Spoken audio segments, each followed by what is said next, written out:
Hello friend, आप सबका स्वागत है हमारे यूट्यूब चैनल क्रैक इट पे। दोस्तों, इस वीडियो में हम सितंबर की क्रोनोलॉजी का हैंडराइटिंग नोट्स लेकर आए हैं। अगर आप भी राजस्थान पुलिस का पेपर दे रहे हैं या इससे आगे आने वाली कोई भी एग्ज़ाम, जैसे रेलवे की बात करूं मैं या फिर पटवारी की बात करूं या इसके बाद कोई भी एग्ज़ाम आने वाली है, तो उसके लिए करंट में आप क्रोनोलॉजी को पढ़ें, क्योंकि क्रोनोलॉजी से ही लगभग 99.99% क्वेश्चन है वो करंट के क्रोनोलॉजी से क्वेश्चन आते हैं। तो उसके ही मैं हैंडराइटिंग नोट्स वो लेकर आया हूँ, बहुत ही सरल और सिंपल शब्दों में। बहुत ही छोटा सा एक वीडियो रहेगा जिसमें से आपका हर एक क्वेश्चन है वो पक्का 100% गारंटी के साथ इस वीडियो से आ जाएगा। तो दोस्तों, बिना किसी देरी के शुरू करते हैं आज का वीडियो। तो ये देखिए दोस्तों, सबसे पहले हम अंतर्राष्ट्रीय परिदृश्य में महत्वपूर्ण जो चीज़ हैं वो देखते हैं। तो सबसे पहला चीज़ है दोस्तों कि सऊदी अरब ने पाकिस्तान को ऋण और तेल आपूर्ति देने पर रोक लगा दी है। दोस्तों, अच्छा क्वेश्चन आ सकता है कि सऊदी अरब है उसने पाकिस्तान को ऋण देने और तेल आपूर्ति पर रोक लगा दी है। इसके अलावा बहुत ही इम्पोर्टेंट क्वेश्चन है, आप इसको मतलब याद रखें। इजराइल और यूएई के मध्य, संयुक्त अरब अमीरात के मध्य शांति समझौता है वो 13 अगस्त 2020 को हुआ है। अमेरिका ने मतलब मध्यस्थता की भूमिका निभाई है। अमेरिका के दोनों ही मतलब मित्र देश हैं, इजराइल भी मित्र देश है और संयुक्त अरब अमीरात भी मित्र देश है। तो अमेरिका के प्रयासों से दोनों देशों के बीच है वो शांति समझौता हुआ है। यूएई पहला खाड़ी देश है और तीसरा अरब देश है। अब तीसरा अरब देश कैसे हुआ? मिस्र और जॉर्डन ने पहले ही इजराइल के साथ शांति समझौता कर रखा है और पहला खाड़ी देश हो गया अब संयुक्त अरब अमीरात। और संयुक्त अरब अमीरात की राजधानी है वो अबू धाबी है। ये चीज़ भी मतलब एग्जाम में आ सकती है कि क्योंकि खाड़ी देशों में हम बात करें तो हमने अगस्त की क्रोनोलॉजी में भी अध्ययन किया था। यूएई ने पहला मंगल मिशन होप है वो भेजा था, जिसका नाम अल अमल भी इसने रखा था। तो दोस्तों, यूएई बहुत ही इंपॉर्टेंट मतलब एक क्वेश्चन आ सकता है, क्योंकि इसने दो तीन चीज़ें वो करंटली की हैं अच्छी चीज़ें। तो इसराइल और यूएई के मध्य शांति समझौता हो गया है 13 अगस्त 2020 को, अमेरिका के प्रयासों से हुआ है। इसके बाद भारत की एंटीगुआ व बारबुडा, ये दो देश हैं दोस्तों, इनको $1 मिलियन की सहायता देने का मतलब सहायता दी है। $1 मिलियन की क्यों दी है? कोविड-19 से मुकाबला करने के लिए एंटीगुआ व बारबुडा को $1 मिलियन की सहायता दी है भारत ने। क्यों दिया है दोस्तों? आप सबको पता होगा कि नीरव मोदी, याद होगा आपको। तो नीरव मोदी के एक साथ, अब उसका ध्यान में नहीं आ रहा है मेरे को नाम, वो एंटीगुआ चला गया था। आप सबको याद होगा, न्यूज़पेपर में बहुत आई थी ये न्यूज़। तो एंटीगुआ वही एंटीगुआ है दोस्तों। ये एंटीगुआ और बारबुडा को $1 मिलियन की सहायता दी है और कैरिबियाई देशों को भी सहायता देने की पेशकश की है, लेकिन सहायता अभी तक नहीं दी है, सिर्फ पेशकश दी है कैरिबियाई देशों में। अब कैरिबियाई देश कौन से हैं? वेस्ट इंडीज़ ये हैं, ये सभी कैरिबियाई देशों का एक समूह है। बात करते हैं आगे।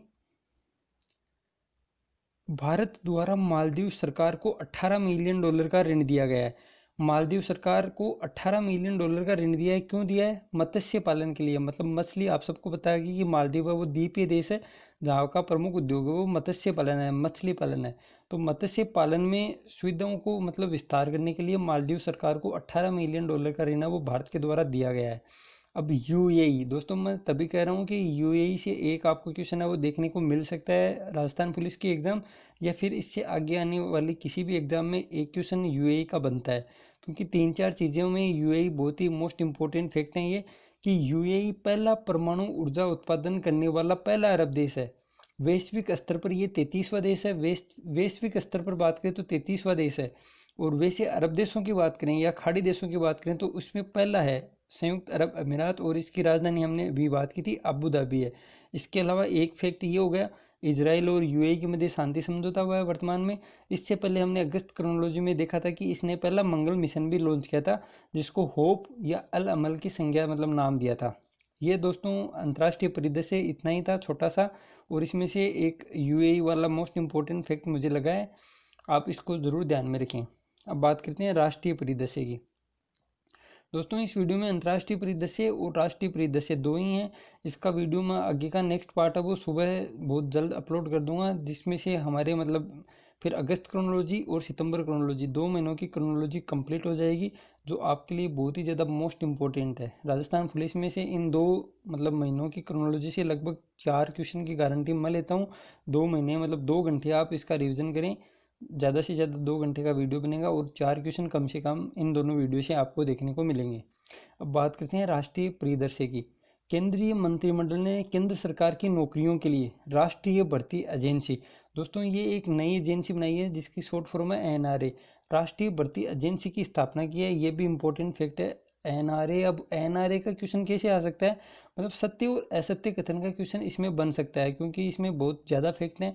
तो केंद्रीय मंत्रिमंडल ने केंद्र सरकार की नौकरियों के लिए राष्ट्रीय भर्ती एजेंसी की स्थापना की है। एनआरए है वो वर्ष में 2 बार आयोजित होगी, और दोस्तों 2 बार आयोजित होगी और 3 स्तरों पर होगी। 10वीं के लिए अलग होगी, 12वीं स्तर पर कोई एग्जाम है तो उसकी अलग होगी, और ग्रेजुएशन स्तर पर आयोजित तीसरी होगी।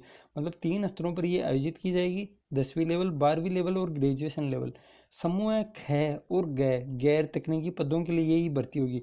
मतलब समूह क आती है, जो ऊपर वाली नौकरी होती है उनमें एनआरए मतलब भर्ती नहीं करेगी, एनआरए एजेंसी नहीं लेगी एग्जाम उसका।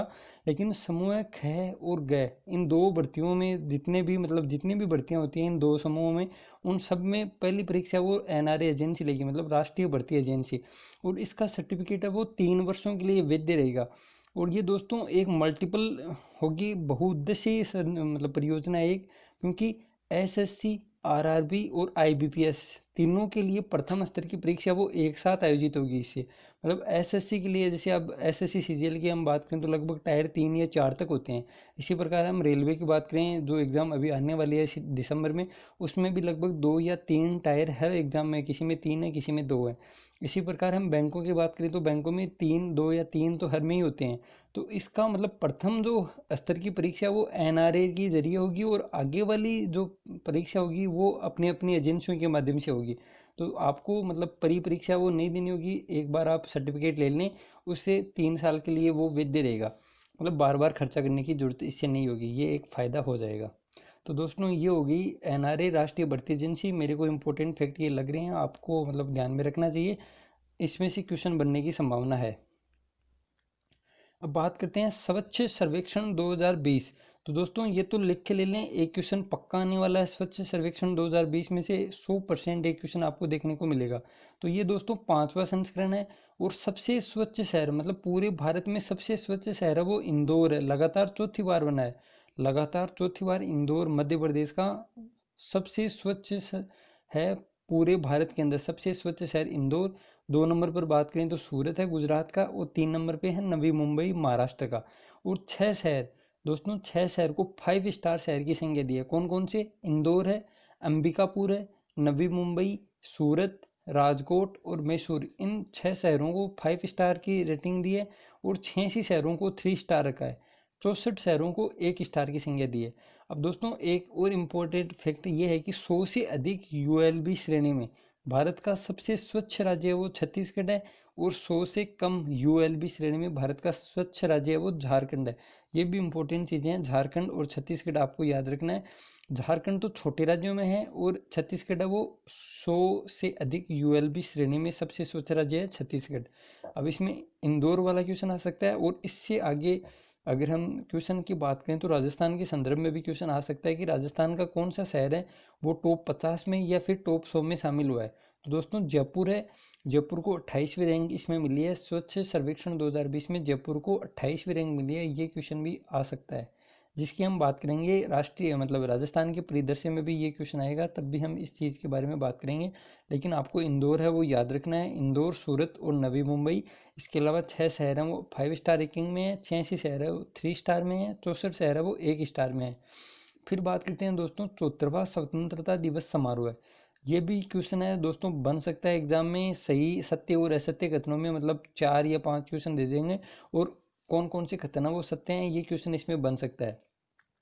जो 74वां स्वतंत्रता दिवस समारोह है, नरेंद्र मोदी लाल किले से सबसे अधिक ध्वजारोहण करने वाले चौथे पीएम बने। लगातार 7वीं बार उन्होंने झंडा फहराया लाल किले से, और नरेंद्र मोदी जी हैं वो पहले गैर कांग्रेसी राष्ट्र मतलब प्रधानमंत्री हैं, पहले गैर कांग्रेसी प्रधानमंत्री हैं नरेंद्र मोदी। लाल किले से लगातार 7वीं बार इन्होंने ध्वजारोहण किया। इससे पहले जो 3 प्रधानमंत्री हैं उनमें सबसे पहले है जवाहरलाल नेहरू, जिन्होंने 17 बार लगातार तिरंगा फहराया था। उसके बाद है इंदिरा गांधी जी, जिन्होंने 11 बार फहराया था। फिर आता है मनमोहन सिंह, जो जिन्होंने 10 बार है वो तिरंगा फहराया था लाल किले से। अब दोस्तों मतलब अपने भाषण में नरेंद्र मोदी जी ने कौन कौन सी घोषणाएं की थी, इन पे भी बात कर लेते हैं। तो इन्होंने घोषणा की थी नेशनल डिजिटल हेल्थ मिशन, और दूसरी थी हर गांव को ऑप्टिकल फाइबर से जोड़ने की घोषणा। मतलब लगभग भारत के टोटल गांव में लगभग 6 लाख से अधिक गांवों को ऑप्टिकल फाइबर से जोड़ने की बात कही थी कि हर गांव को वो इंटरनेट है, वो सुविधा है, वो बहुत ही मतलब है सुविधाजनक तरीके से लाभ हो उनका, इसलिए हर गांव को ऑप्टिकल फाइबर से जोड़ने की बात कही है। और 3 नंबर है घोषणा की प्रोजेक्ट लॉयन और प्रोजेक्ट डॉल्फिन को शुरू करने की भी घोषणा की है। प्रोजेक्ट लॉयन का संबंध है एशियाई शेर से, और प्रोजेक्ट डॉल्फिन है वो दोस्तों नदियों के पानी में और समुद्र दोनों में चलाई जाएगी। डॉल्फिन मछली को बचाने के लिए नदियों व समुद्र दोनों में प्रोजेक्ट डॉल्फिन चलाया जाएगा। और ये दोस्तों दोनों प्रोजेक्ट हैं वो प्रोजेक्ट टाइगर और प्रोजेक्ट एलिफेंट की सफलता को देख के मतलब मोदी जी ने ये घोषणा की है प्रोजेक्ट लॉयन और प्रोजेक्ट डॉल्फिन की। अब दोस्तों मतलब क्या क्या फैक्ट हो गई आपके सामने कि पहले गैर कांग्रेसी हैं जिन्होंने लगातार 7वीं बार झंडा फहराया है। चौथे पीएम बने हैं सबसे ज़्यादा ध्वजारोहण के मामले में। सबसे पहला स्थान है जवाहरलाल नेहरू का, दूसरा है इंदिरा गांधी जी का, तीसरा है मनमोहन सिंह जी का, और चौथा हो गया नरेंद्र मोदी जी का।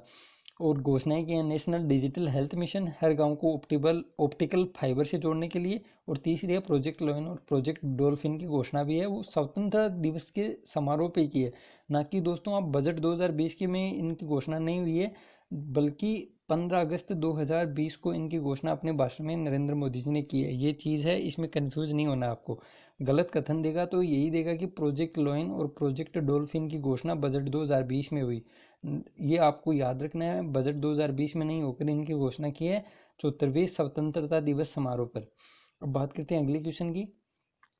तो ये है दोस्तों अंडमान निकोबार द्वीप समूह को मुख्य भूमि से जोड़ने के लिए ऑप्टिकल फाइबर केबल शुरू हुई है। 2300 किलोमीटर की पनडुब्बी केबल बिछाई गई है, लगभग 2300 किलोमीटर की पनडुब्बी केबल बिछाई गई है। कहाँ से? अंडमान निकोबार द्वीप समूह से लेकर मुख्य भूमि है कि भारत की जो मुख्य भूमि है उसमें चेन्नई से जोड़ने की बात है इसमें। मतलब मुख्य भूमि चेन्नई को अंडमान निकोबार के विभिन्न द्वीपों लघु अंडमान या दीर्घ अंडमान निकोबार द्वीप समूह सभी में जोड़ा जाएगा ऑप्टिकल फाइबर केबल के द्वारा। और इसमें लगभग 2300 किलोमीटर की पनडुब्बी केबल बिछाई गई है। तो दोस्तों ये आपको ध्यान में रखना है कि ऑप्टिकल फाइबर केबल है वो तो है अंडमान निकोबार द्वीप समूह को मुख्य भूमि से जोड़ने के लिए, और हर गांव को ऑप्टिकल फाइबर से जोड़ना है, इंटरनेट कनेक्शन देना। मतलब हर गांव को इंटरनेट कनेक्शन देने के लिए ऑप्टिकल फाइबर से जोड़ने की बात है वो 74वें स्वतंत्रता दिवस पर घोषणा की है। और ये अलग चीज़ है, ऑप्टिकल फाइबर केबल है, ये है अंडमान निकोबार द्वीप समूह को मुख्य भूमि से जोड़ने के लिए। अब बात करते हैं अगले क्वेश्चन की। तो ये है दोस्तों Delhi merit rapid transit system के लिए एशियन डेवलपमेंट बैंक मतलब एडीबी $1 अरब का ऋण प्रदान करेगा। और ये दोस्तों ऋण है वो लगभग 4 किस्तों में 2020 से लेकर 2025 के मध्य 4 किस्तों में दिया जाएगा एशियन डेवलपमेंट बैंक के द्वारा। और ये क्या है? Delhi merit rapid transit system. दोस्तों अच्छा क्वेश्चन है, एग्जाम के लायक क्वेश्चन है, आपके एग्जाम में मतलब आ सकता है, संभावना है इसकी। Delhi merit rapid transit system के लिए एडीबी है वो $1 अरब का ऋण देगा। परियोजना की कुल अनुमानित लागत है वो लगभग $4 अरब है, मतलब 3.94 अरब है, जिसमें से भारत सरकार है वो $1.89 अरब का खर्चा करेगी। बाकी का है वो मतलब ऋण लिया जाएगा विभिन्न जगहों से, जैसे एशियन डेवलपमेंट बैंक से $1 अरब ले लिया, बाकी का ऋण और किसी जगह से लिया जाएगा। और ये दोस्तों मल्टी मॉडल हब होगा, मतलब यहाँ पर कई तरह के परिवहन एक साथ होंगे, जैसे सड़क भी होगी, रेल भी होगी, मेट्रो भी होगी। मतलब Delhi merit rapid transit system में एक मल्टी मॉडल हब होगा जहाँ पर कई प्रकार के परिवहन एक साथ होंगे, सड़क रेल मेट्रो सब परिवहन इनमें मतलब एक साथ होंगे, Delhi merit rapid transit system. अब बात करते हैं दोस्तों राफेल की। तो राफेल विमान है वो भारतीय वायुसेना में शामिल हो चुका है, तमाम अड़ंगों को मतलब छोड़ते हुए आखिरकार राफेल है वो भारतीय वायुसेना को मिल चुका है। लगभग 5 विमान है वो अगस्त में भारत में पहुंच चुके हैं। और राफेल विमान को 17 स्क्वाड्रन गोल्डन एरो के हिस्से में ये रूप में शामिल किया गया है। मतलब राफेल विमान का स्क्वाड्रन का नाम है गोल्डन एरो। ये चीज़ आपको ध्यान में रखनी है क्योंकि राफेल पर बहुत ज़्यादा हल्ला मचा था, आप सबको पता होगा कि 2019 के चुनाव में। तो ये क्वेश्चन भी आ सकता है कि राफेल कहाँ से लिया गया था, तो फ्रांस से लिया गया था। और 5 विमान है वो भारत में पहुंच चुके हैं। राफेल विमान को जो स्क्वाड्रन का नाम है वो है गोल्डन एरो। ये सब चीज़ें आपको ध्यान में रखनी है। फिर है भारतीय शहीदों के लिए युद्ध स्मारक बनेगा। तो दोस्तों इसमें ऑप्शन से आपको कंफ्यूज मतलब हो कर देगा आपका एग्जामिनर कि कहाँ बनेगा, बांग्लादेश में बनेगा। ये चीज़ आपको ध्यान में रखनी है, भारतीय शहीदों के लिए युद्ध स्मारक है वो बांग्लादेश में बनेगा। फिर बात करते हैं नीति आयोग आकांक्षी जिला रैंकिंग की। दोस्तों ये भी अच्छा क्वेश्चन है, एग्जाम के लायक क्वेश्चन है, इंपॉर्टेंट क्वेश्चन है कि नीति आयोग आकांक्षी जिला रैंकिंग है वो फरवरी से जून 2020 की रैंकिंग है। और आकांक्षी जिला रैंकिंग को हम डेल्टा रैंकिंग भी कहते हैं। और इसमें पहला स्थान है वो बीजापुर छत्तीसगढ़ को मिला है, दूसरा स्थान है रिभोई जिले को मेघालय को मिला है, बहराइच तीसरे जिला है वो बहराइच है उत्तर प्रदेश का। दोस्तों इसमें 112 जिलों के समथिंग जिले थे जिनको 6 क्षेत्रों मतलब मूलभूत सुविधाएं जिनमें शिक्षा स्वास्थ्य ये 6 जो अति पिछड़े जिले होते हैं दोस्तों, बहुत ही पिछड़े, जिसमें मतलब नक्सलवाद प्रभावित मान लो या आदिवासी जिले मान लो, वो 112 जिले इसे स्कीम में शामिल हैं और इनको मतलब हर साल रैंकिंग दी जाती है। तो ये रैंकिंग है वो फरवरी से जून महीनों की है, इसको डेल्टा रैंकिंग कहते हैं। और इन सब जिलों में सबसे पहला स्थान है वो बीजापुर छत्तीसगढ़ का है जो एक बहुत ही नक्सल प्रभावित एरिया है। दूसरा स्थान है रिभोई जिला का जो मेघालय का है, तीसरा है बहराइच उत्तर प्रदेश का है। अब दोस्तों बात करते हैं डिजिटल शिक्षा की। आप सबको पता होगा कि कोविड के दौर में अभी तक स्कूल हैं वो नहीं खुले हैं, इसलिए सब गवर्नमेंट है वो बच्चों को घर पे ही डिजिटल शिक्षा मुहैया कराने की प्रयास कर रही हैं। तो हमने मतलब हर जिले हर मतलब स्टेट का अलग अलग है, तो हमें सिर्फ राजस्थान का मालूम होना चाहिए क्योंकि हर आप स्टेट का याद करोगे तो कंफ्यूज हो जाओगे। कम से कम आपको राजस्थान वाला याद होना चाहिए और क्वेश्चन आने की संभावना भी राजस्थान से ही है। तो दोस्तों राजस्थान सरकार द्वारा जारी मतलब डिजिटल पहल है शिक्षा के अंतर्गत स्माइल। स्माइल आपको याद रखना है, आपको मतलब ऑप्शन देखकर कंफ्यूज किया जाएगा कि स्माइल क्या है। तो स्माइल एक ऐप है या स्माइल कुछ और है। तो स्माइल है वो राजस्थान की डिजिटल पहल है और स्माइल की फुल फॉर्म होती है social media interface for learning engagement. Social media interface for learning engagement smile एक डिजिटल पहल है। दोस्तों अगला क्वेश्चन है बहुत ही इंपॉर्टेंट, भारत की पहली किसान रेल शुरू हो चुकी है। भारत की पहली किसान रेल कहाँ से हुई? देवलाली दानापुर किसान रेल। इसका नाम क्या है? देवलाली दानापुर किसान रेल। और इसको शुरू किसने किया है? केंद्रीय कृषि मंत्री नरेंद्र सिंह तोमर ने इसको हरी झंडी दिखाकर शुरू कर दिया है। भारत की पहली किसान रेल देवलाली दानापुर किसान रेल। आपको नाम याद रखना है, देवलाली दानापुर किसान रेल। क्यों बनाई गई है दोस्तों किसान रेल? किसान रेल के माध्यम से जैसे मतलब जल्दी खराब होने वाली चीज़ें हम बात करें, दूध है, मछली है, मांस है, तो ये सब चीज़ें हैं, खाद्यान्न है, वो मतलब जल्दी सड़ जाता है। इसलिए इनको सड़ने से बचाने के लिए एक रेल की शुरुआत की है, किसान रेल इसको नाम दिया है, नाम है देवलाली दानापुर रेल। इसके माध्यम से मतलब इसमें फ्रीजर की व्यवस्था की गई है ताकि दूध को या फिर अंडों को इसमें फ्रीज किया जाएगा और एक स्थान से दूसरे स्थान पर आसानी से मतलब ले जाया जाएगा। तो ये अच्छी है, अच्छी चीज़ है, आपको याद भी होना चाहिए। क्वेश्चन एग्जाम की दृष्टि से बहुत ही ज़्यादा इंपॉर्टेंट है। पहली किसान रेल देवलाली दानापुर किसान रेल। पीएम मोदी ने अयोध्या में श्री राम मंदिर की आधारशिला रख दी है। आप सबको पता होगा 5 अगस्त को, 5 अगस्त 2020 को पीएम नरेंद्र मोदी जी ने अयोध्या में श्री राम मंदिर की आधारशिला रख दी है। क्वेश्चन इंपॉर्टेंट क्यों बन जाता है? क्योंकि बहुत साल तक केस लड़ने के बाद ये मंदिर का निर्माण शुरू हुआ है, इसलिए इंपॉर्टेंट फैक्ट बन जाता है। ट्रस्ट का नाम क्या है? श्री राम जन्मभूमि तीर्थ तीर्थ ट्रस्ट, जो इसका निर्माण करेगा और इसका संचालन करेगा। ट्रस्ट का नाम एक बार फिर आप देख लें, श्री राम जन्मभूमि तीर्थ ट्रस्ट। 3 मंजिला दोस्तों मंदिर बनेगा, भव्य मंदिर बनेगा, मंदिर नहीं बहुत ही बड़ा मंदिर बनेगा, भव्य मंदिर बनेगा, 3 मंजिला मंदिर होगा जिसपे 5 गुंबद होंगे और लगभग 318 स्तंभ होंगे। 318 स्तंभ 106 गुना 3 क्यों लिखा हुआ है? क्योंकि हर मंजिल पर मतलब नीचे वाली मंजिल पर 106 स्तंभ होंगे, दूसरी मंजिल पर भी 106 और तीसरी मंजिल पर भी 106, तो टोटल हो गए 318 स्तंभ। और सार्थक दोस्तों ये भी इंपॉर्टेंट फैक्ट है, सार्थक है, ऐसा क्वेश्चन आ जाएगा, सार्थक है तो याद रखना है। सार्थक कौन है? एक अपतटीय गश्ती जहाज का नाम है वो सार्थक रखा गया है और ये मेक इन इंडिया के तहत बनाया गया है सार्थक, एक अपतटीय गश्ती जहाज। तो ये था दोस्तों हमारा राष्ट्रीय परिदृश्य। अब इसका हम क्विक रिवीजन कर लेते हैं ताकि आपको यहीं पे याद हो जाए और ज़्यादा घबराने की जरूरत ना करें। एक बार फिर आप इसका रिवीजन कर लें ताकि आपको एकदम से कन्फर्म याद हो जाएगा। और इसमें से दोस्तों 2 क्वेश्चन पक्का आने वाले हैं। स्वच्छ सर्वेक्षण से एक क्वेश्चन डेफिनेटली आएगा और दूसरा क्वेश्चन 2 चीज़ों से आ सकता है, एक तो यूएई वाले चीज़ से या फिर एक आ सकता है ये राष्ट्रीय भर्ती एजेंसी या फिर कोई और क्वेश्चन जैसे किसान रेल वाला है। इन सब चीज़ों से एक क्वेश्चन आराम से बनने की संभावना है। तो दोस्तों इसमें हम शुरू में बात करें तो सऊदी अरेबिया ने पाकिस्तान को ऋण देने से मना कर दिया है। इजराइल और संयुक्त अरब अमीरात में शांति समझौता हो गया है अमेरिका के प्रयासों से। पहला खाड़ी देश है और यूएई की राजधानी है वो अबू धाबी है। भारत की एंटीगुआ और बारबुडा दोनों देशों को $1 मिलियन की सहायता दी है। भारत द्वारा मालदीव सरकार को $18 मिलियन का ऋण दिया गया है और यूएई है वो पहला परमाणु ऊर्जा उत्पादन करने वाला अरब देश बन गया है। वैश्विक स्तर पर दोस्तों इसका नंबर है 33वां। फिर बात करते हैं राष्ट्रीय परिदृश्य की, तो राष्ट्रीय परिदृश्य ने केंद्रीय मंत्रिमंडल ने केंद्र सरकार की नौकरियों के लिए राष्ट्रीय भर्ती एजेंसी की स्थापना की है। 2 वर्ष में मतलब 2 बार आयोजित होगी, 3 स्तरों पर होगी, 10वीं 12वीं और स्नातक समूह ख और ग के लिए होगी। 3 वर्षों के लिए मतलब इनका डिप्लोमा वो वैलिड रहेगा। 3 वर्ष के बाद आपको फिर से ये भर्ती मतलब देनी पड़ेगी इसकी एग्ज़ाम। और एसएससी आरआरबी आईबीपीएस के लिए जो पहले टीयर की परीक्षा होती है वो इसके माध्यम से की जाएगी। अब बात करते हैं दोस्तों आगे की, तो स्वच्छ सर्वेक्षण 2020 में 5वां संस्करण था 2020 वाला, और इसमें इंदौर है वो सबसे स्वच्छ शहर है। 6 शहरों को 5 स्टार रेटिंग दी गई है, 86 को 3 स्टार और 64 को 1 स्टार। अब 100 से अधिक यूएलबी श्रेणी में भारत का सबसे स्वच्छ राज्य है वो छत्तीसगढ़ है, और 100 से कम यूएलबी श्रेणी में भारत का सबसे स्वच्छ राज्य है वो झारखंड है।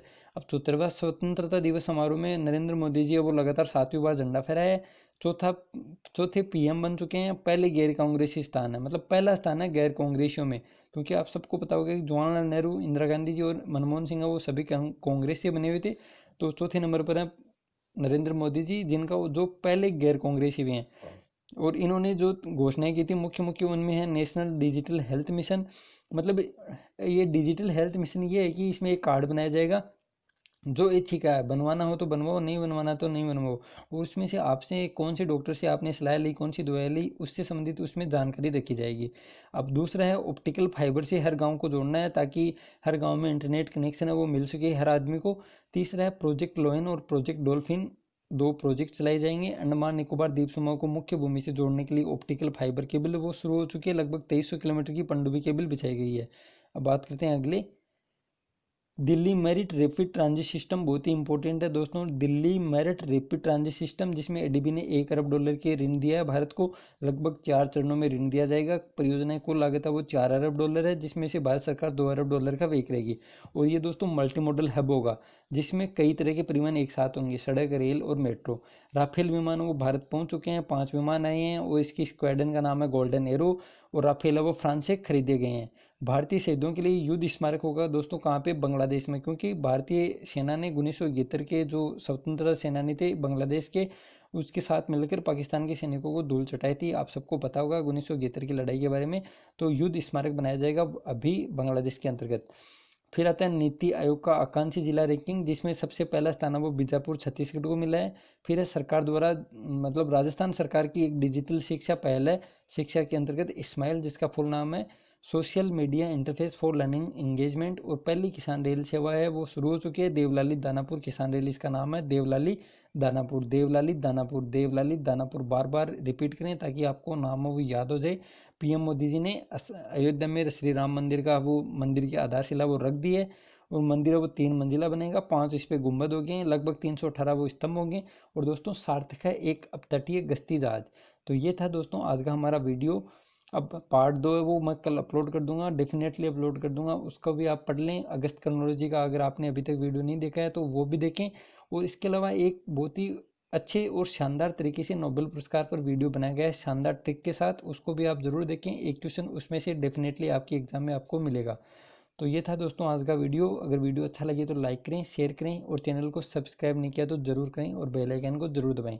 Thank you. जय हिंद, जय भारत।